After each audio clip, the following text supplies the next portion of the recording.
네. 네. 이 시간 우리에게 주신 하나님의 말씀은 사도행전입니다. 사도행전 제18장 1절부터 4절까지 말씀입니다. 사도행전 제18장 1절에서 4절까지 말씀. 찾으신 분들은 본인의 성경을 들고 자리에서 일어서 주시기 바랍니다. 네, 일어서기 힘드신 분들은 그냥 자리에 앉아 계셔도 괜찮겠습니다. 네. 사도행전 제18장 1절에서 4절까지 말씀.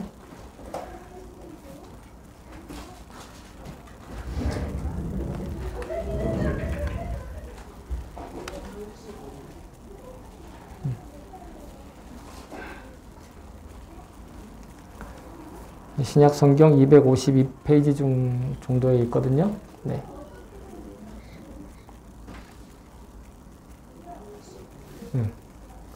책을 잠깐 바꿔주시죠. 그럼. 네. 괜찮으세요? 자, 그러면 같이 받들어 읽겠습니다. 시작. 그 뒤에 바울은 아테네를 떠나서 고린도로 갔다. 거기서 그는 본도 태생인 아굴라라는 유대 사람을 만났다. 아굴라는 글라우디오 황제가 모든 유대 사람에게 로마를 떠리라는 칙령을 내렸기 때문에 얼마 전에 그의 아내 브리스길라와 함께 이탈리아에서 온 사람이다. 바울은 그들을 찾아갔는데 생업이 서로 같으므로 바울은 그들 집에 묵으면서 함께 일을 하였다. 그들의 직업은 천막을 만드는 일이었다. 바울은 안식일마다 회당에서 토론을 벌이고 유대 사람과 그리스 사람을 설득하려 하였다. 아멘. 주님의 말씀입니다. 모두 자리에 앉아주시기 바랍니다. 예, 제가 설교를 위해서 잠깐 기도하겠습니다. 참 좋으신 하나님 아버지, 이 시간 주님께 온전히 우리의 생각과 또 우리의 마음과 우리의 귀와 또한 저의 입을 주님께 의지하고 의탁합니다. 하나님, 말하는 자나 듣는 자나 모두가 다 주님 안에서 하나인 줄로 믿습니다. 성령으로 우리가 하나 된 줄로 믿습니다. 무슨 고백을 하든 어떠한 고백을 하든 하나님의 마음에서 벗어나지 않게 하시고 하나님께서 주신 그 귀한 약속에서 온전히 뿌리내리게 하여 주시옵소서. 성령님 이 시간 친히 역사하여 주시고 알아듣지 못하는 말이 없게 하여 주시옵시고 모두가 다 하나님 안에 말씀 안에 하나 되는 놀라운 시간 될 수 있도록 도와주시옵소서. 게다가 또한 우리의 인생, 우리의 일상생활에 풀리지 않는 의문이나 또 갖게 되는 여러 가지 문제들 이 시간을 통하여 하나님 눈이 활짝 열리게 하시고 용기를 허락하여 주시옵소서. 감사드리며 예수님의 이름으로 기도합니다. 아멘. 할렐루야. 아멘. 예, 올해 첫 번째 주일 말씀 시간입니다. 광고 시간에 인사해도 되겠지만 먼저 우리 같이 서로에게 새해 인사를 한번 그래도 나눴으면 좋겠습니다. 새해 복 많이 받으세요. 네, 새해 복 많이 받으세요. 네. 네, 복 많이 받으세요. 그리고 또 우리는 한 가지 더 합니다. 새해 복 많이 나눠주세요. 네, 새해 복 많이 나눠주세요. 네. 받기만 하지 않고 나눠주지 않으면 큰일 납니다. 네, 우리는 언제나 복을 많이 받은 사람들입니다. 그 복을 넘치게 나눠줄 수 있기를 또한 축복합니다. 오늘은 필연적인 동역자라는 제목으로 함께 말씀을 나눌 텐데요. 하나님께서 우리에게 매일매일 생명을 창조하시고 사실은 우리가 2021년이 있고 2022년이 있고 구별해서 새해다, 헌해다, 지난해다 이렇게 얘기를 하지만 하나님의 사랑하심 언제나 지금까지 창조 이후에 변한 적이 없는 줄로 믿습니다. 그 변함이 없는 하나님의 사랑하심과 은혜가 올해도 여러분들의 삶 가운데 우리 삶 가운데 가득 채워주실 줄로 믿습니다. 기대하고 소망하는 마음으로 그리고 우리에게 맺어주신 모든 만남들과 인연들이 사실은 하나님께서 우리에게 허락하신 절대 우연이 없고 절대 필연적인 그 모든 만남들인 줄을 믿습니다. 오늘 말씀을 통해서도 다시 한번 그 확신이 우리 마음 가운데 분명하게 체감될 수 있기를 또한 소망하며 여러분을 축복합니다. 여러분, 우리 속담 가운데 잘 알고 계시는 옷깃만 스쳐도 인연이다 하는 그런 속담이 있죠. 예, 뭐 아시면 아신다고 눈빛으로 이렇게 긍정해 주시면 감사하겠습니다. 근데 일본어에 보면 이치고 이치에라는 말이 있더라고요. 저도 원래는 잘 몰랐는데 비슷한 말인 것 같아요. 옷깃만 스쳐도 인연, 또 이치고 이치에. 모두가 다 사람과 사람이 만나서 처음엔 지인이 되고 그리고 결국은 그 관계가 소중한 관계가 된다라는 그런 내용이고, 그만큼 사람과 사람과의 만남이 얼마나 귀하고 소중한 일인가, 그 인생에 있어서 큰 놀라운 일이고 귀한 일이다, 이런 것들을 이야기하고 있는데요. 정현종이라고 하는 시인이 계십니다. 저도 본 적은 없지만 이름만 아는데, 정현종이라는 시인의 방문객이라는 시가 있대요. 방문객. 여러분 기회가 되면 한번 읽어보시면 좋겠는데, 그 시의 전반부가 이렇게 쓰고 있습니다. 사람이 온다는 건 실은 어마어마한 일이다. 그는 그의 과거와 현재와 그리고 그의 미래와 함께 오기 때문이다. 한 사람의 일생이 오기 때문이다. 그리고 쭉 이어지는데, 마지막에는 그 인생의 갈피마다 주어진 삶의 무게를 헤아릴 수 있는 것이 진정한 그 사람에 대한 환대다. 그 사람을 진정 환대하고 받아들이는 것은 그 인생 그 자체로 헤아려 줄 수 있는 것이다. 이렇게 시가 마무리되고 있습니다. 저는 이 시에서 정말 제가 마음에 가장 와닿았던 게 뭐냐면, 누군가와 만난다라는 것, 누군가와 인연이 맺어진다라는 건 단순히 그냥 하나의 사람을 만나는 것이 아니라 그 한 사람의 인생, 그 한 사람 일생, 지금까지의 삶의 모든 일생과 만나는 것이다 라고 하는 그 시인의 표현이 정말 매우 통찰력 있는 태도다, 이렇게 믿어집니다. 누군가를 만난다는 건 단지 그 사람이라고 하는 눈에 보이는 육신을 만나는 것이 아니라 그 사람이 경험해온 그 사람에게 주어진 일생이라고 하는 그 시간의 그 총합이 우리와 만나게 된다는 것입니다.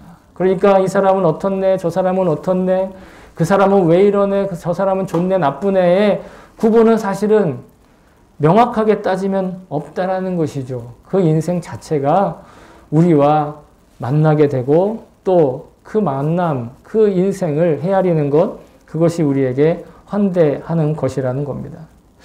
오늘 본문에 등장하는 아굴라와 또 그의 부인 브리스길라와 바울의 만남이 바로 그러한 만남이었다라는 것입니다. 그 바울과 그 두 부부에게 있어서 실로 어마어마한 만남이 오늘 고린도에서 이루어졌다라는 것이죠. 여러분 잘 아시다시피 바울은 지금 전도 여행 중이었습니다. 이 지도에서 보시는 바와 같이 뭐 제가 일부만 이렇게 보여드립니다만, 여기 이쪽에서부터 쭉 시작을 해서 이 대륙을 건너가지고 우리가 지금까지 사도행전을 통해서 본 게, 지난주에 작년 마지막 설교에서 이 아테네에서 고린도로 이제 건너가는, 이 아테네는 여기고 고린도는 옆에, 이렇게 가까운 거리이긴 하지만 걸어서 가면 사흘길 정도가 되는 거리고, 중간에 이제 바다, 해협도 있는 그런 곳인데, 이런 이 엄청난 루트를 통해서 여행을 하고 있는 바울은 뭔가 자기가 이 루트를 통해서 얻을 것을 위해서 그 이 여정을 하고 있는 것이 아니라 오로지 복음을 전하기 위해서, 예수님의 부활을 전하기 위해서 그렇게 이 엄청난 여정을 하고 있는데, 그 길 가운데 오늘 고린도라는 곳에서, 이 고린도라고 하는 곳에서 아굴라와 또 그의 부인인 브리스길라를 만나게 되는 것이죠. 이 아테네를 떠나서 고린도라는 도시에 도착을 했는데, 당시 고린도는 여기 보시면 이 아가야라고 하는 지역의 수도였습니다. 이 지역의 수도로서 굉장히 뭐라 그럴까요? 중심지, 사람들이 많이 모여 사는 그런 활기 넘치는, 그리고 매우 화려하고 매우 사람들의 어떤 이 분위기가 자유로운 그런 도시이기도 했습니다. 하지만 영적으로 보면 매우 부도덕하고 또 윤리적으로 타락한 환락의 도시이기도 했습니다. 어느 정도였냐면, 성도인 그리스도인 신도들까지도 그 환락의 분위기, 타락의 분위기에서 거의 벗어날 수 없을 정도였다라는 것이에요. 그래서 고린도 성도들한테 사도 바울이 나중에 여기서 전도를 끝내고 다른 곳에 가서 고린도의 성도들한테 편지를 보낼 때 그 편지 내용 안에 그런 내용이 살짝 묻어 있습니다. 그래서 고린도전서 5장 1절에 보면 여전히 그 고린도에 있는 사람들의 습관을 같이 버리지 못하고 여전히 그들에도 그 영향을 받고 있는 구절이 나오는데 이런 구절이 있죠. 너희 중 심지어 음행이 있다 함을 들으니, 즉 성도들 안에 그런 일이 있다라는 거예요. 그런 음행은 이방인 중에도 없는 것이라 누가 그의 아버지의 아내를 취하였다 하는도다. 여기서 말하는 그 아버지의 아내라는 건 실제 자기 친모를 얘기하는 것이 아니라 이 당시에 그 생활 습관의 전이해가 좀 필요하긴 하지만 어쨌든 간에 자기의 어떤 돈벌이 수단을 위해서 어떤 여러 가지 도덕적으로 윤리적으로 해서는 안 되는 일들이 고린도 안에서 버젓이 행해지고 횡행하고 그것을 사람들이 그냥 조금도 양심의 거리낌이나 가책이 없이 그렇게 행동했다라는 것이에요. 이 구절 하나만 가지고 많은 보충 설명이 필요하지만 여기 중요한 것은 이 구절을 통해서 우리가 알 수 있는 건 고린도의 성도들이 교회를 다니면서 예수님의 복음을 들었으면서도 여전히 그 고린도의 그 분위기에서 자유롭지 못했다라는 것이죠. 고린도에서 일반적으로 행행하던 그런 부도덕하고 부윤리적인 행위들이 교회에 속한 멤버가 된 이후에도 여전히 그 일을 청산하지 못했다라는 것이에요. 이거는 고린도 성도들이 믿음이 약했다는 것이 아니라 고린도라고 하는 그 사회가 너무도 일상적으로 부도덕하고 비인륜적인 그런 행동 양식의 영향력이 아직도 강하게 남아 있었다라는 것이에요. 여러분 성경에만 그렇게 나와 있으니까 이거 성경에만 그런 이야기지라고 생각할지 모르지만 실제로 일반 역사, 고고학 발굴되어 있는 유물들을 보면 정말 상상도 할 수 없을 정도로 타락한 그 지역 사회를 볼 수 있습니다. 매우 도덕적으로 매우 음란하고 방만한 분위기로 그 고린도가 충만해 있었음을 알 수 있는데 여러분 그 원인은 뭐냐면 여러분도 잘 아시는 이름이 있는데 비너스라고 하는 이름 아시죠? 그 비너스가 그리스 여신의 이름 아프로디테를 로마 신화에서는 비너스라고 불러요. 또 비너스는 미의 여신이잖아요. 근데 당시에 그 미의 여신이라고 하는 미는 단지 어떤 육체의 미를 이야기하는 것이었어요. 그리고 아프로디테 신전이 고린도에 있었는데 그 아프로디테 신전에 속해 있는 여사제들이 있었습니다. 여사제들의 주로 하는 행위들은 바로 공식적인 매춘 행위였던 거예요. 그러니까 지금은 매매춘하는 것이 불법입니다. 어느 나라든 대부분 그렇죠. 그런데 고린도에서는 그것이 합법적이었어요. 어떻게? 종교적인 이유로. 그 아프로디테 신전에 속해 있는 그 여사제들은 사람들과 그런 매음 행위를 하면서 그들에게 어떤 소위 말해서 액막이라든지 우리가 오늘날 신사에서 하는 그런 의식들을 행했다라는 것이죠. 심지어는 그런 일들이 장려되기도 했다라는 거예요. 그러니까 그 지역이 얼마나 성적으로 타락했었는지를 또한 알 수 있는 것이죠. 여러분, 고고학 발굴에 의하면 고린도 지역에 지금 유물들이 나오는데 그 유물들 가운데는 이런 유물도 있어요. 땅바닥에 이렇게 보도블럭 같은 이 돌 위에 사람의 발 그림이 그려져 있습니다. 그 발 그림의 용도가 무엇이냐면 그 보도블럭 돌이 향해져 있는 돌이 이렇게 설치되어 있는 곳이 바로 매음굴로 가는 길이었는데 거기에 그 발 모양의 크기에 발이 맞으면 거기보다 크면 그 안에 들어갈 수 있는 거예요. 그거보다 작으면 어린아이니까 못 들어가는 거예요. 그러니까 어린아이냐 어른이냐의 기준을 발 크기로 놓고 거기다 맞춰놓고 가는 거예요. 오늘날 같으면 자기 신분증, 주민등록증이나 자기 나이를 알 수 있는 그 신분증을 대조해 가면서 사람들을 들여보내고 할 텐데 그때 당시에는 그렇게 했던 유물이 남아있다라는 거예요.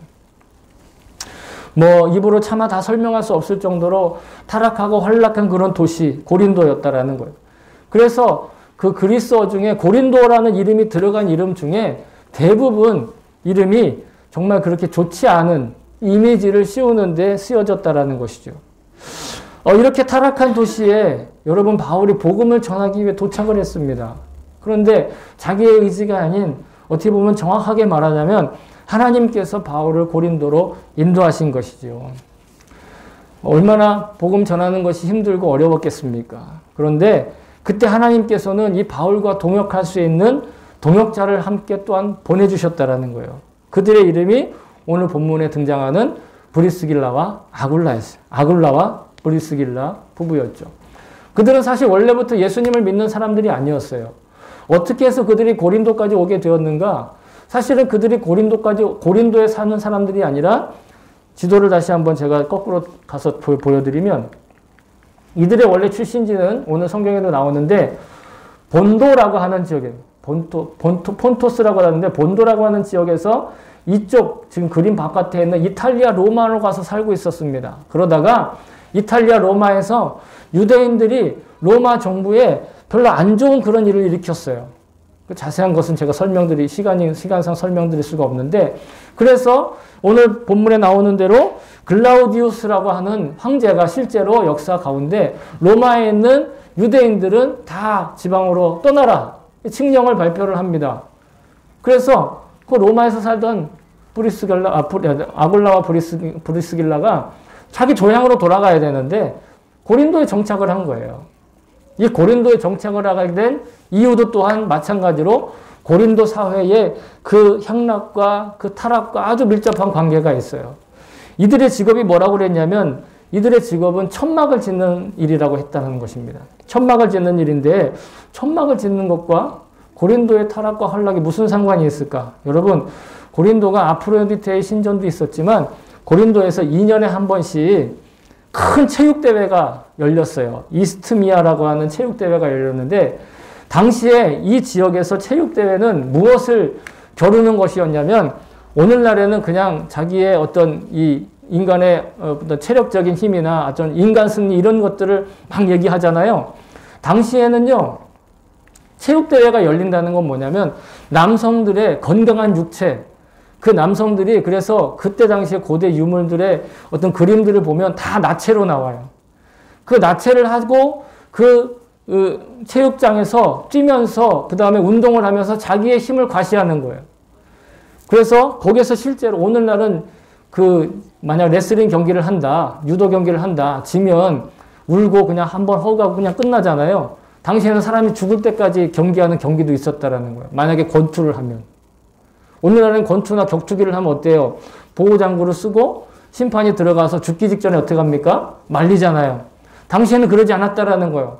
벌거벗은 남자들이 막 격투를 하면서 권투를 하면서 한 사람이 죽을 때까지 경기를 하는 거예요.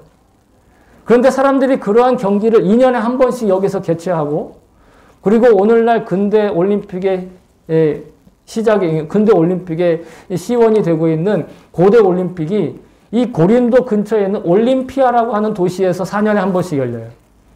지금은 올림픽이 각 세계 여러 나라에 이렇게 분산돼서 하지만 당시 고대 올림픽은 올림피아라고 하는 거기 그 체육의 신, 육신의 신에게 뭘 바치기 위해서 그 사람들이 모여가지고 이 축제를 벌이는 거예요. 그러니까 체육대회 하나를 하더라도 사실은 우리가 알고 있는 그런 순수한 체육대회가 아닌 거예요. 그런데 그 체육대회에 사람들이 모여서 열광하기 위해서 무엇을 했느냐? 당시에는 숙박업소나 이런 것들이 부족했어요. 그러면 먼 지역에서 온 사람들이 거기에 모여가지고 체육대회를 해야 되고 체육 선수들이 모여야 되잖아요. 말 그대로 선수촌을 뭘로 짓느냐? 텐트 천막으로 짓는 거예요. 텐트 천막으로 캠프장을 지어서 거기서 선수들이 혹은 그 체육대회에 참가하고자 하는 이방에 있는 사람들이 모여서 그 텐트를 사서 텐트에서 숙박하면서 그 대회에 참여하는 거예요. 그러니까 2년에 한 번씩 혹은 4년에 한 번씩 얼마나 많은 텐트가 수요가 있었겠습니까? 그러니까 아굴라와 브리스가도 사실은 왜 고린도에 왔는가? 그들이 유대교인으로서 하나님을 전파하자 그리고 그곳에 간 것이 아니라 실은 자기의 삶에 또 자기의 생존을 위해서 생활하기 위해서 이런 표현은 좀 그렇지만 저희 아버지 표현인데 목구멍에 풀칠하기 위해서 거기에 가게 된 거예요. 그런데 거기에서 누굴 만나게 됩니까? 바로 사도 바울을 만나게 되는 것이죠. 사도 바울은 고린도에 체육 경기를 구경하러 왔거나 아니면 먹고 살기 위해서 온 것이 아니었어요. 아가야 지방에서 첫 열매라고 하는 그 사람이 나중에 이제 고린도전서에 나오지만 그 사람이 바울을 이 고린도에 와서 복음을 전할 수 있도록 계기가 되는 거예요. 그리고 바울은 그러한 복음 전도를 위해서 고린도로 가고 아굴라와 그 부인 브리스가는 어떻게 보면 생존을 위해서 생활을 위해서 삶의 터전을 개척하기 위해서 고린도에 갔는데 그들은 그곳에서 같이 만나게 됩니다. 그리고 아굴라와 브리스가는 마침 아까 말씀드린 텐트를 만들어서 파는 그런 생업을 가지고 있었고 바울도 마침 텐트를 만드는 기술을 가지고 있었던 거예요. 그래서 그 두 가정이 함께 모여서 한 집에 살면서 바울은 매일 안식일에 복음을 전하러 다녔죠. 근데 그 뒤에 나중에 나오지만 이 아굴라와 브리스가도 바울의 영향을 받고 복음을 믿고 신실한 믿음의 식구가 되었다라는 것이에요. 그리고 나중 일이긴 하지만 어떤 지역에 가서 사람들이 성령을 받지 못하고 단지 어떤 이 하나님 말씀에 지식적으로 하나님 말씀을 알고 있었던 지역에 들어가서는 아굴라와 브리스가도 함께 성령의 충만을 위해서 같이 돕고 협력하는 그런 동역자로서 세워지게 되었다라는 것입니다. 이렇게 바울과 아굴라 부부가 고린도에서 만나 함께 동역하게 된 데에는 실질적인 여러 가지 역사적인 배경, 문화적인 배경 그런 것들이 있었습니다. 하지만 그 무엇보다 하나님께서 허락해 주시는 그 섭리와 인도하심이 있었기 때문에 그들이 그 타락한 도시이지만 환락의 도시이지만 고린도에서 함께 만날 수 있게 되었다라는 것입니다. 여러분 우리도 마찬가지로 우리의 역사와 문화와 그리고 시대적인 배경과 상황과 동떨어져 살 수는 없습니다. 저와 여러분은 이제 21세기 초반, 그저 21세기 이제 초반이죠. 일본이라는 나라에서 외국인으로 살고 있습니다. 여기는 오늘은 다 외국인밖에 안 계시죠. 일본에서. 부모의 국적은 부모의 국적은 한국이지만, 일본인으로 태어난 그런 자녀들도 있고요. 태어났는데 한국인인데 일본에서 살고 있는 그런 자녀들도 있고요. 국적과 문화적인 배경과 삶의 여건과 삶의 자리들이 모두 다 다양합니다. 심지어는 우리가 단지 생존을 위해서 이곳에 왔을 수도 있어요. 단지 내가 먹고 살기 위해서 이곳에서 정착했을 수도 있어요. 물론 저는 먹고 살기 위해 이곳에 오지 않고 한 사람이라도 또 복음을 전하기 위한 제가 사도 바울과 같은 사람은 아니지만 사도 바울의 마음을 가지고 이곳에 오는 사람도 있습니다. 그렇지 않고 아굴라와 브리스길라와 같이 자신의 재능과 자신의 실력과 이 땅에서의 풍성한 삶을 위해서 따라서 이곳에 온 경우도 있습니다. 하지만 하나님께서 바울과 아굴라 부부를 만나게 하시고 그들을 통해서 고린도의 교회가 세워지고 더 나아가서는 그 온 유럽, 로마 제국이 속해 있는 온 유럽에 복음이 전파되는 그런 놀라운 역사를 이루신 것은 바로 하나님이신 것을 믿습니다. 여러분, 이 2000년 전 그렇게 역사를 주관하시고 이끄시는 주님께서 여전히 오늘날 우리에게도 그 역사와 시간과 만남과 우리의 관계를 주관하시고 주도하고 계시는 것을 저는 믿습니다. 그리고 저와 여러분도 주님의 복음을 전하는 이 귀하고 복된 사명에 함께 맺어주신 인연과 만남인 것을 또한 믿습니다. 그런 관계인 것을 저는 믿습니다. 여러분들이 이 땅에 어떻게 왔든 그건 각자 사정이 따르고 각자 환경이 다 다를 것입니다. 그러나 우리에게 이제는 그런 것이 중요한 것이 아니라 우리의 이 만남과 관계를 통해서 하나님이 하나님 나라를 이곳에 세워 가신다라는 것이 더 중요하다라는 것이에요. 여러분 2022년 이제 우리가 새해가 밝았죠.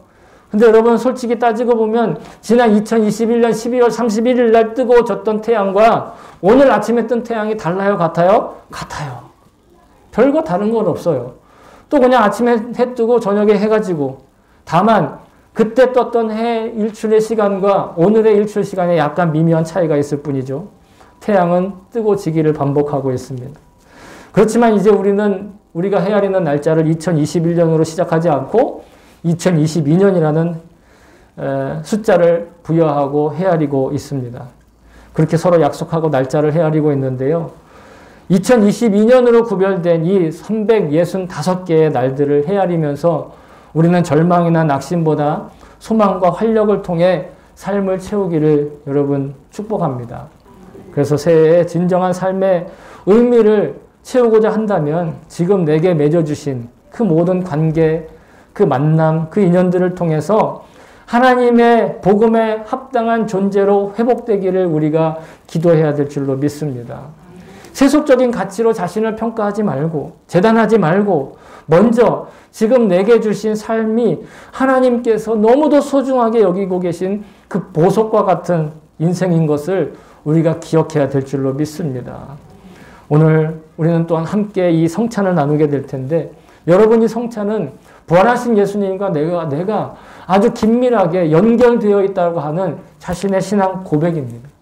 근데 예수님으로 연결되어 있는 우리 서로도 마찬가지 이 성찬을 통해서 우리는 그 귀한 만남과 인연으로 연결되어 있는 줄로 믿습니다. 올해 첫 번째 주일을 지키면서 주님께서 우리에게 맺어주신 모든 이 만남과 인연과 관계를 통해서 올해 한 해 동안 또 하나님께서 하실 일을 기대하고자 합니다. 사랑하는 성도 여러분, 바울과 아굴라 부부가 고린도에서 만난 것처럼 우리도 마찬가지 일본 땅에서 주님의 특별하신 인도하심으로 우리 서로 만나게 된 것을 믿습니다. 타락이 극에 달했던 그 고린도에서 만난 이 바울과 아굴라 부부는 천막을 만드는 동일한 직업으로 생계를 이어가며 한 집에 살면서 또한 복음을 전하는 사명을 지켜냈습니다. 마찬가지 오늘날 이 일본 땅, 이 하치오지시에서 우리가 이 하치오지 영광교회라고 하는 영적인 한 집안에 속하여 살면서 우리 일상 가운데 복음을 전하는 사명으로 맺어주신 그 하나님의 놀라우신 은혜와 각별하신 사랑을 저는 고백합니다. 이렇게 주님께서 맺어주신 우리가 서로를 바라보며 서로의 일생을 헤아리는 마음으로 서로를 환대하고 환영하며 살아갈 수 있기를 또한 정말로 간절히 소망합니다. 또한 우리가 서로를 바라볼 때마다 내가 바라보는 그와 그 동행하고 계시는 그 주님의 시선을 또한 체감할 수 있고 실감할 수 있기를 바랍니다. 그것이 바로 서로 사랑하라는 주님의 말씀에 온전히 순종하는 길인 줄로 믿습니다. 저와 여러분이 주님과 행복하게 동행하며 올 한 해도 넉넉한 축복의 일상, 사랑의 일상, 은혜의 일상은 주님 앞에 하루에 하루만큼 쌓아낼 수 있기를 주의 이름으로 다시 한번 축복합니다. 아멘.